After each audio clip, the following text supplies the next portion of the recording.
이 시험에 무슨 난이도라는 것을 얘기를 해야 되겠습니까? 그런 걸 얘기하는 게 사치스러운 얘기 아니겠습니까, 실은? 불안감 갖지 마세요. 10대부터 70대 같이 보는 시험입니다. 여러분도 그 안에 포함되어 계시지 않습니까? 충분히 할 수 있다는 사실이에요. 자신감 가지시고, 그리고 강의 시간을 통해서 시험에 맞는 내용이 전달이 될 것이고, 그에 맞춰서 여러분이 학습을 하시면 돼요. 그래서 결론은 선택과 집중이라고 표현하겠죠? 다를 공부할 수는 없는 거죠. 그래서 선택된 부분에 한해서만큼은 틀리지 않도록 하는 게 필요하겠죠. 선택과 집중을 통해서 우리가 이것을 원한다고 얘기를 합니다. 제가 처음에 말씀드렸죠. 여러분 합격을 원하십니까? 라고 여쭤보니까 예라고 대답을 하셨어요. 속으로. 근데요, 저는 그게 목표의 타겟으로서는 틀렸다고 저는 말씀드리고 싶습니다. 왜 틀린 줄 아십니까? 합격은 누구라도 하는 겁니다.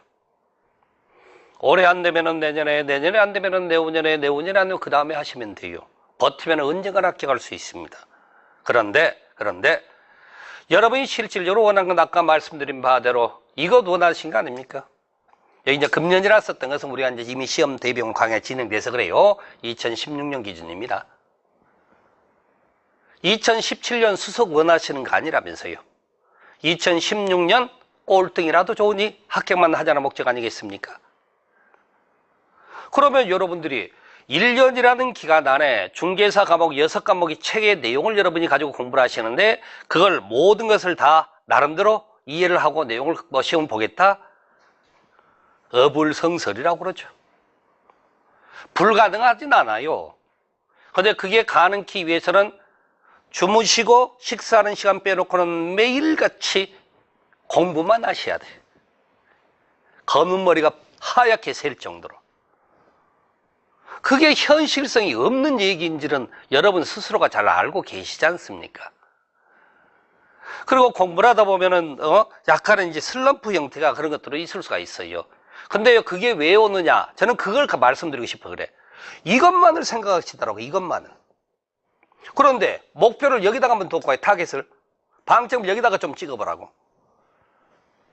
겨우 1년이란 짧은 기간에 책의 내용도 다 숙지 못할 정도로 빠르게 시간이 지나가서 시험을 보는데 어디 그렇게 슬럼프라는 호사스러운 단어를 사용하겠어요? 힘들다 하지 마세요. 힘들지 않은 사람 누가 있습니까? 다 마찬가지라는 거지. 바로 그런 부분들, 바로 그런 부분에서 여러분들이 이제 여기다가 방점을 찍게 된다면 충분히 여러분들이 공부를 하는 데 있어서 어려움 없이 갈 수가 있더라 이렇게 말씀드린 거예요.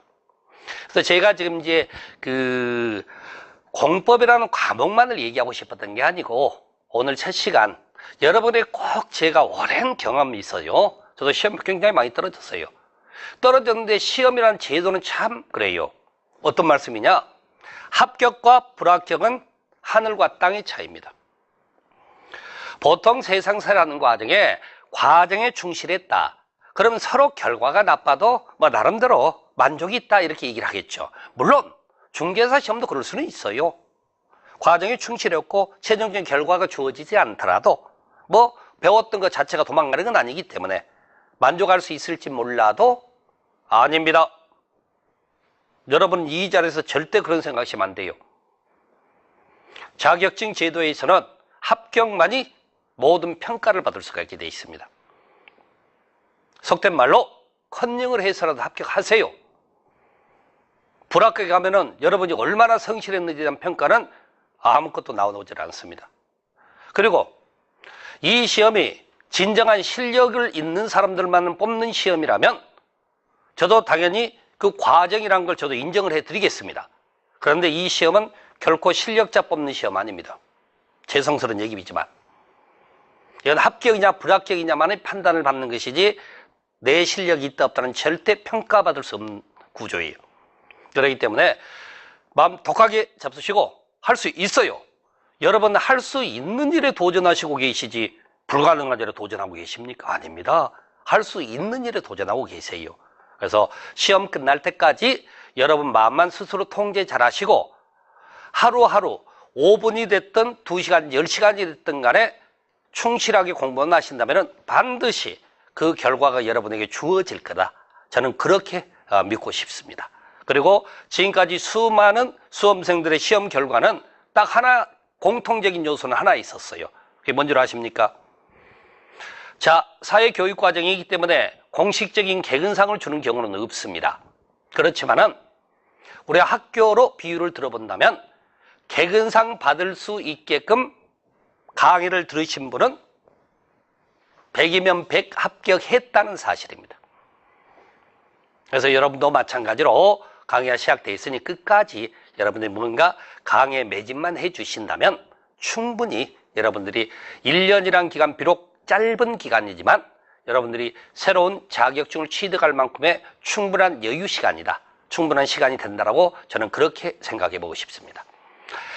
자, 오리엔테이션 겸해서를 말씀드렸던 것은 여러분의 눈빛이 살아있기를 바란다는 얘기입니다. 안 된다는 것 없어요, 세상에. 하면 됩니다. 도전을 안 해봤기 때문에 어떤 면에서는 막연한 두려움이 있을 수는 있어요. 그렇지만은 그 두려움도 언젠가는 극복할 수 있고, 그 다음에 여러분 스스로가 그것을 고비를 넘어갈 거라고 저는 좀 믿고 싶어요. 그래서 1년 동안 여러분과 더불어 강의를 하게 되는데, 많은 것 욕심내지 마세요. 제가 전달해 드린 내용의 절반만 하셔도 아주 좋은 점수 나올 수 있습니다. 강의라는 게요, 여러분이 딱 60점 맞게끔 그렇게 강의를 할 수가 없어요. 그 이상의 내용을 전달할 수밖에 없습니다. 그러면 제가 전달해 드린 내용의 예를 들어 절반만을 나름대로 소화를 하셨다. 그럼 반드시 커트라인 점수라는 과락 커트라인 말고요. 그게 우리가 과락 얘기합니까 지금. 과락은 다 넘어갔죠 당연히. 60점 이상의 점수가 나와서 여러분들이 내년 가을에는 뭐 표현 좀 그렇습니다만은 단풍놀이 갈 수 있는 그런 기회가 주어지기를 간절히 기원을 좀 해보겠습니다. 자, 오리엔테이션은 제가 간략하게 여기까지만 하고 마치도록 하겠습니다. 고맙습니다.